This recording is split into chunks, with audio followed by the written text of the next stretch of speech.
दोस्तों जय हिंद और आप सभी का वेलकम है आपके प्रीतम एकेडमी में। और मैं हूं पंकज कुमार। तो आज का जो क्लासेस है हम लोग इस क्लास पे बात करेंगे क्लास 12 का। और चूंकि अब जो क्लासेस आपको देखने को मिलेगा वो रेगुलर बेसिक पे देखने को मिलेगा, यानी कि कल भी आपको क्लास 12 का हिस्ट्री का सेशन आपको देखने को मिल जाएगा। अब छोटा ही वीडियो, लेकिन मैं अब रेगुलर कंटेंट आप लोगों को दूंगा। तो कल का जो वीडियो था उस वीडियो पे हम लोगों ने डिस्कस करा था कि एक आरंभिक साम्राज्य के बारे में डिस्कशन करा था और उस आरंभिक साम्राज्य में मौर्य वंश के बारे में जानकारी प्राप्त किए थे कि आखिर उस पूरे आरंभिक साम्राज्य में जब साम्राज्य व्यवस्था का शुरुआत हुआ तो उस समय कौन सा शासक था जो सबसे ज्यादा विकसित था या जिसका सबसे ज्यादा वर्णन इतिहास में था। तो हम लोगों ने चंद्रगुप्त मौर्य के बारे में देखा था।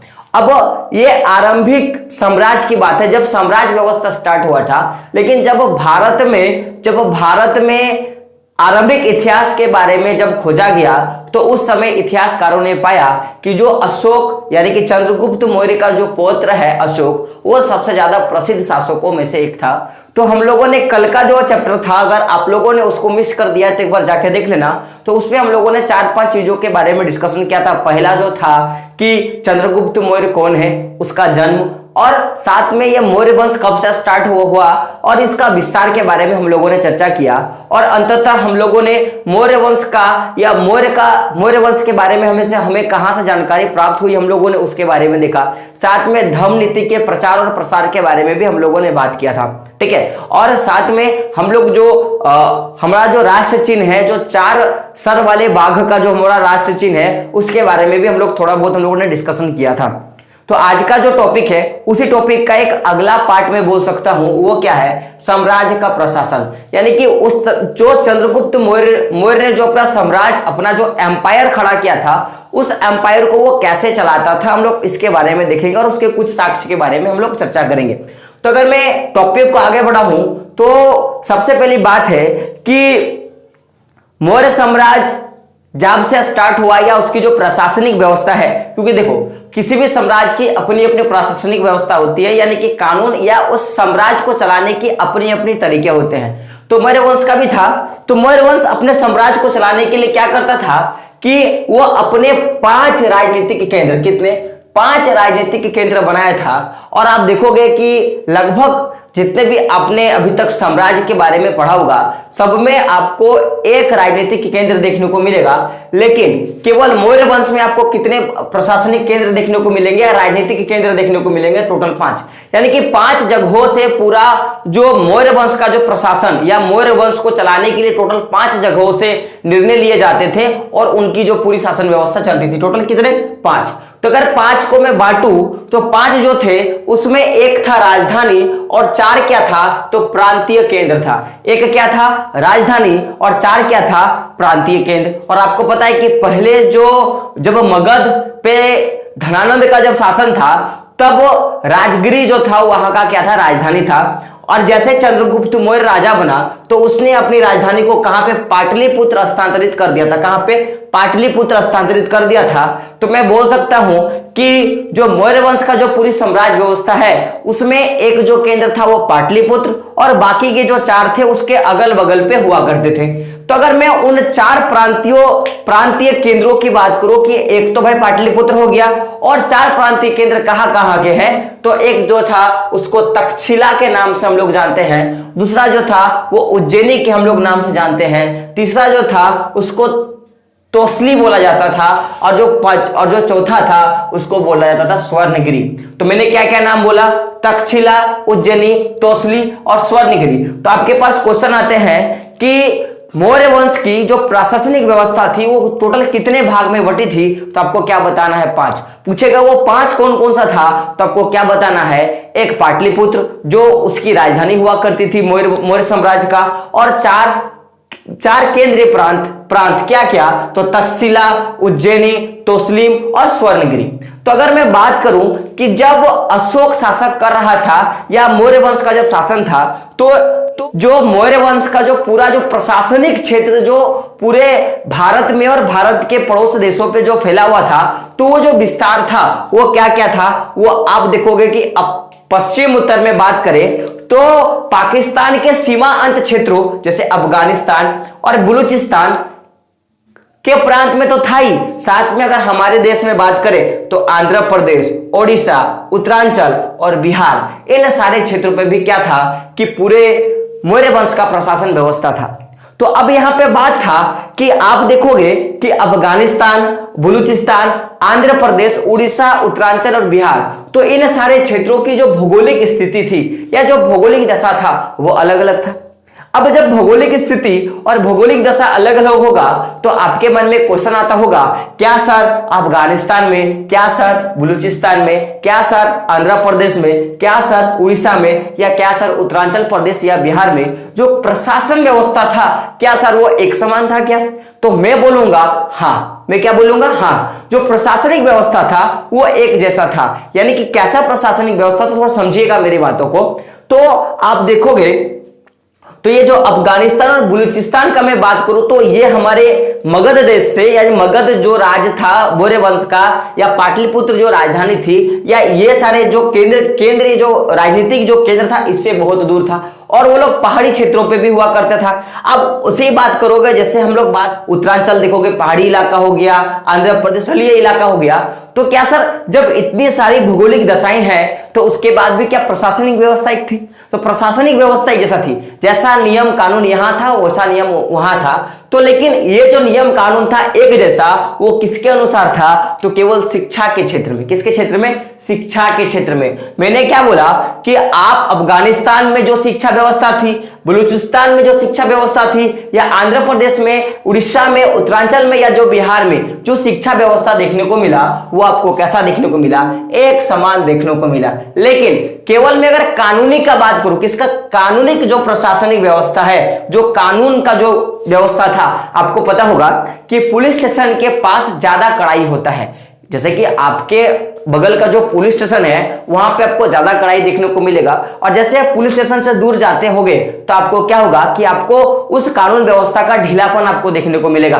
तो उसी तरह जो प्रशासनिक व्यवस्था था वो हर क्षेत्र पे अलग अलग था। यानी कि भौगोलिक दशा के आधार पे मैं नहीं बोल सकता हूं, लेकिन दूरी के आधार पे क्या था? अलग अलग था। जैसे कि बोलने का मतलब है कि पाटलिपुत्र के आसपास का जो नगर था या जो भी बस्तियां होती थी उनमें कानूनी व्यवस्था बहुत टाइट था। उज्जैन में अब जब तक्षशिला का पास देखोगे तो वहां पे भी क्या था? थोड़ा राजधानी से थोड़ा कम होगा। उसी तरह उज्जैन में क्या था? पाटलिपुत्र से थोड़ा कम था। तोसली में क्या था? उससे थोड़ा कम था। किससे? राजधानी से। तो मेरा बोलने का मतलब है कि जो प्रशासनिक व्यवस्था था वो कैसा था? वो भिन्न भिन्न था। परंतु अगर मैं बात करूं कि सबसे ज्यादा कानूनी व्यवस्था कहां पे सबसे अच्छा था, तो वो कहां पे था? केंद्र पर, यानी कि राजधानी पे। कहां पे? राजधानी पर। उसका रीजन है क्योंकि आपको पता है कि राजधानी ही किसी साम्राज्य की ऐसी मूल व्यवस्था थी जहां आपको लगभग हर एक चीज की संपत्ति, संपदा और संसाधन मिलते थे। यहां आपको राज्य का भंडार घर मिल जाएगा, यहां आपको सोने के भंडार मिल जाएंगे, खाने के भंडार मिल जाएंगे, सारे औजार मिल जाएंगे, यहां तक राजा वहां रहते थे। तो एक तरह का सारा मैं बोल सकता हूं कि हेडक्वार्टर जो होता है आपको कहां पे होता था? राजधानी। तो वहां की जो कानून व्यवस्थाएं थी वो सबसे क्या थी? अच्छी थी, सबसे ज्यादा प्रबल थी। लेकिन जैसे जैसे आप उसके आसपास से दूर जाते होगे, कि मान लो कि ये आपकी क्या है? राजधानी है, तो इससे यहां पे थोड़ी अच्छी व्यवस्था थी, इससे और थोड़ी और अच्छी थी।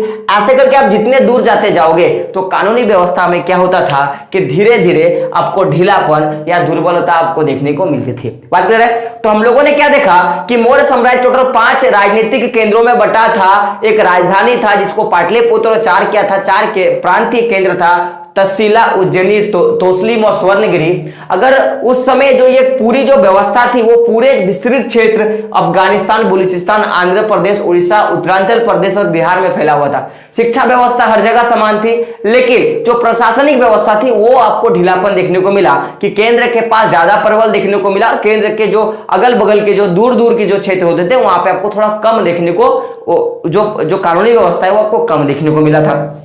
अब हम लोग बात करते हैं कि सर आखिर ये केंद्र का जो चुनाव होता है या किसको हम लोग केंद्र मान लेंगे, क्योंकि अगर मान लो कि आप अपना एम्पायर खड़ा कर रहे हो तो आप जहां मन तहां तो अपना किला नहीं बना लोगे, या आप अपना अगर राजनीति के केंद्र बनाओगे कि आपने तक्षशिला को अपनी राजनीतिक केंद्र बनाया, अपने उज्जैन को राजनीतिक केंद्र बनाया, चाहे अपने स्वर्णगिरी को राजनीतिक केंद्र बनाया, तो उस राजनीतिक केंद्र का चुनाव आप लोग किस ढंग से करोगे या कितने सावधानी बरतोगे। तो देखो हर राजा की अपनी अपनी विशेषताएं होती हैं उन केंद्रों को चुनने के लिए। तो कुछ ऐसी विशेषताएं थी जो मौर्य वंश ने चुना। तो अगर मैं बात करूं सावधानियों का तो बहुत सारा सावधानी देखने को मिला। मान लो कि किसी को बहुत लंबा दूरी तय करना होगा, आपको बहुत लंबा दूरी तय करना होगा, तो अगर मैं एक चीज आपको बताऊंगी, थोड़ा मोटा मोटी मैं आपको एक चीज बता रहा हूं, आप लोग गौर कीजिएगा कि आप देखो यहां से हमारा जो ये जो एरिया आप देख रहे हो ये हमारा इंडिया का यहां पे खत्म हो गया। यहां पे आपको बिहार मगध यहाँ को देखने को मिलेगा, लेकिन जो अफगानिस्तान बलूचिस्तान था आपको इस क्षेत्र पे आपको देखने को मिल रहा है कि नहीं। आप लगभग आप इस क्षेत्र पे बात करोगे, इधर इधर यहाँ पाकिस्तान अफगानिस्तान बलूचिस्तान इधर ही आपको देखने को मिलेगा।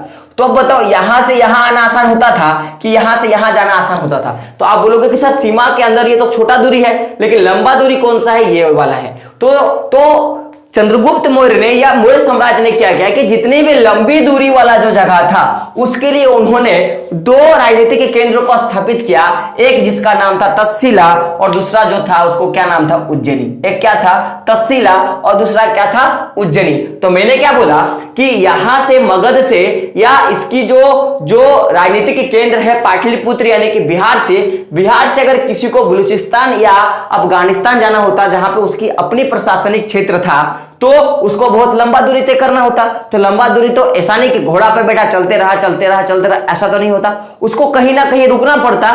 तो उस लंबी दूरी के हिसाब से इन्होंने मैंने बोला कि दो प्रशासनिक या प्रांतीय केंद्रों को चुना था, राजनीतिक केंद्र को चुना था। एक क्या था, तक्षशिला, और दूसरा क्या था, उज्जैनी। तो आपके पास आपका जैक क्वेश्चन बोल बनाएगा कि आप मेरे को बताइए कि लंबी दूरी के लिए क्या पूछेगा, लंबी दूरी के लिए मौर्य वंश ने कौन से प्रांतीय राजनीतिक केंद्र स्थापित किए थे। तो आपको क्या बताना है, तक्षशिला और उज्जैनी। अब इसी साथ जिस तरह हम लोगों ने देखा कि यहां से लंबी दूरी तय करने के लिए तक्षशिला और उज्जैनी था, तो उसी तरह अगर व्यापारिक मार्ग का बात करूं तो उसके लिए जो प्रांतीय केंद्र बैठाया गया था वो प्रांतीय केंद्र क्या था, स्वर्णगिरी। क्या है, स्वर्णगिरी। क्या है, स्वर्णगिरी। और स्वर्णगिरी का जो अर्थ होता है वो होता है सोने के पहाड़। क्या होता है, सोने के पहाड़। क्या होता है, सोने के पहाड़। तो मैं अगर स्वर्णगिरी की बात करूं, हम लोग इसको आधुनिक में कर्नाटक के नाम से जानते हैं, और कर्नाटक लगभग आपको यहाँ पे उड़ीसा इधर आपको देखने को मिलेगा, इधर है ना, इस वाले क्षेत्र पे आपको कर्नाटक देखने को मिलता है, इस वाले क्षेत्र पे। तो ये जो क्षेत्र है, ये क्षेत्र क्या था, तो ये हमारा व्यापारिक मार्ग का केंद्र था, क्योंकि यहाँ पे आपको आपने केजीएफ देखा होगा ना, तो उसमें आपने कोलार का जो खदान है जहां पे सोना निकाला जाता है, आपने उस क्षेत्र के बारे में पढ़ा होगा जहां पे कर्नाटक पे है। तो व्यापारिक मार्ग के लिए इन्होंने किस राजनीतिक प्रांत का चुनाव किया था, तो इन्होंने स्वर्णगिरी का चुनाव किया था, यानी कि कर्नाटक का चुनाव किया था, ताकि यहाँ पे सोने के खदान है उससे हम लोग व्यापार अच्छे ढंग से कर सकते थे। अब बात करते हैं बाकी जो बचे तोस्लिम। तो तोस्लिम का ऐसे कुछ वर्णन आपके किताब में नहीं है सर। तो अब आपके मन में क्वेश्चन आता होगा कि सर व्यापारिक मार्ग के लिए या दूर दराज मार्गों के लिए तो बहुत सारे एक केंद्र बना दिया था, लेकिन आप मेरे को बताइए कि केवल वो लोग आने जाने के लिए, आवागमन के लिए किन किन रास्तों का प्रयोग करते थे कि हाँ अगर मेरे को व्यापार करना है, सोने की व्यापार करना है तो मेरे को स्वर्णगिरी जाना पड़ेगा, और मेरे को लंबी दूरी तय करना है तो हमको तक्षशिला होते हुए और उज्जैनी होते हुए हमको क्रॉस करना पड़ेगा। क्या सर केवल अगर मेरे को कहीं जाना होता तो उसके लिए कोई प्रांतीय व्यवस्था था क्या? नहीं, ऐसा कोई चौक चौराहा नहीं था। आप कहीं भी जाने के लिए या तो स्थल मार्ग का या नदी दोनों का प्रयोग कर सकते हो। और हम लोगों ने देखा था कि मगध महत्वपूर्ण क्यों है। हम लोगों ने जब पढ़ा था कि मगध के, हम लोग पढ़े थे कि 16 जनपदों में मगध सबसे महत्वपूर्ण क्यों, तो मगध में आने जाने के लिए एक यमुना नदी था जिसका वो लोग उपयोग करते थे, और उससे उनको सस्ता और सुविधा होता था आने जाने के लिए, परिवहन के लिए।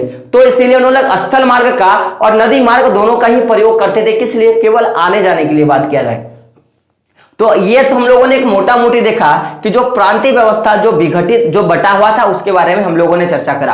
अब हम लोग देखते हैं कि राजधानी से अगर किसी को इन प्रांतों से, जैसे कि मान लो कि कोई तक्षशिला से जैसे कि मान लो कि किसी को अगर अगर अफगानिस्तान से उसको राजधानी तक आना है यानी कि पाटलिपुत्र तक आना है, तो वो लोगों को की सफर कैसी होती थी, इसके बारे में भी क्वेश्चन आता है। क्वेश्चन आता है कि किसी भी चाहे जो भी लोग घूमने आते थे या जो भी तीर्थकर होते थे, जो भी यात्री होते थे या जो भी मुसाफिर होते थे, तो वे राजधानी तक पहुंचने के लिए, राजधानी तक पहुंचाने के लिए जो पूरी प्रशासन व्यवस्था थी वो कैसी थी। क्या क्वेश्चन आएगा कि मुसाफिरों के सुरक्षा के लिए या मुसाफिरों को राजधानी तक पहुंचाने के लिए जो मौर्य साम्राज्य है उसमें क्या व्यवस्थाएं थी। तो सबसे पहले जानिए कि अगर किसी को राजधानी तक पहुंचना था तो उसको बहुत ज्यादा लंबा सफर तय करना पड़ता था, और उनका जो सफर था, चाहे नदी मार्ग से हो या चाहे आप स्थल मार्ग से हो, उनको बहुत ज्यादा हफ्तों के टाइम लगते थे, बहुत ज्यादा टाइम लगता था। तो उसके लिए सरकार क्या करवाती थी, या जो मौर्य वंश का जो साम्राज्य जो प्रशासनिक व्यवस्था है वो क्या क्या करवाती थी कि उनके लिए खाने पीने का प्रबंध करवाती थी, और साथ में अगर वो अपने साथ कुछ बहुमूल्य उपहार या बहुमूल्य सामान लेके आ रहे हैं जो बहुत ज्यादा कॉस्टली है, कीमती है, तो उनके लिए सुरक्षा सैनिक, जिसको हम लोग अंगरक्षक के नाम से जानते हैं, वो भी क्या करता था कि साम्राज्य देने का काम करता था, ताकि उनकी जान माल की क्षति ना हो। पहले मैंने क्या बोला कि उनको राजधानी तक पहुंचने के लिए बहुत ज्यादा टाइम लगता, इसीलिए खाने पीने का प्रबंध भी सरकार करवाती थी। साम्राज्य यानी कि अशोक के शासन में या चंद्रगुप्त मौर्य के शासन में करवाया जाता था, और सुरक्षा के लिए उनके पास सामान, उनके देखरेख के लिए, उनके जान के रक्षा के लिए सैनिक भी दिया जाता था उस समय। तो ये क्वेश्चन भी आप कर सकते हो। अब एक क्वेश्चन आता है कि मेगास्थनीज के द्वारा जो मौर्य साम्राज्य का, क्या क्वेश्चन आएगा कि मेगास्थनीज के द्वारा जो मौर्य साम्राज्य की जो कानूनी व्यवस्था है उसको किस प्रकार से वर्णन किया गया है। तो आपके पास एक क्वेश्चन आएगा, ये इस तरह से क्वेश्चन आएगा, या आएगा कि मौर्य वंश के सुरक्षा व्यवस्था के बारे में वर्णन करें। क्वेश्चन क्या आएगा कि मौर्य वंश के या अशोक के या चंद्रगुप्त मौर्य के जो सैनिक सुरक्षा व्यवस्था थी वो कैसा था, उसके बारे में आपको जानना है। तो आपको पता है कि किसी भी राज्य का या किसी भी साम्राज्य का सबसे बड़ा अंग जो होता है वो सेना होता है, क्योंकि सेना के बदौलत ही कुछ भी किया जाता है। आज हमारे देश की इंडियन आर्मी, नेवी, और उसके बाद मैं बात करता हूं कि एयरफोर्स, ये सारे जो है हमारे एक अभी अंग है, तब जाके मैं आज वीडियो बना पाता हूं और आप क्या कर पाते हो, आप आराम से घर में वीडियो देख पाते हो। तो इन सबको मैं हर बार सलाम करता हूं और मैं हमेशा करता रहूंगा। तो उसी तरह की जो शासन व्यवस्था